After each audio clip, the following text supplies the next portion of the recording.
Do you know the number one mistake that most companies make when it comes to strategic planning? Most companies do this and it costs them the ability to drive dramatic growth and take big market share. So if you want to avoid it, you need to know what the number one mistake is. And what is the number one mistake? It's starting with who you are today and trying to figure out how we make it just a little bit better. That's tactical thinking.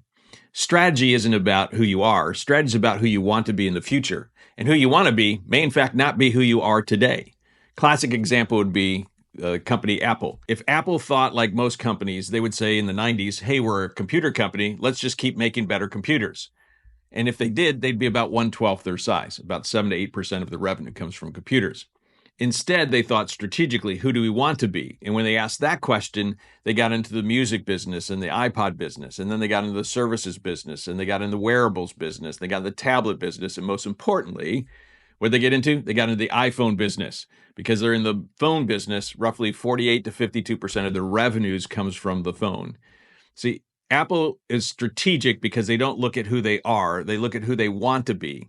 So if you want to drive dramatic growth this year, when you're working on your strategic plan, don't start with who you are today. Start with who you want to be a year, 2, 3, 5 years from now, and work your way backward. Because if you start thinking strategically, you just might unlock the secret for dramatic growth for your company. So until our next video, Bruce out.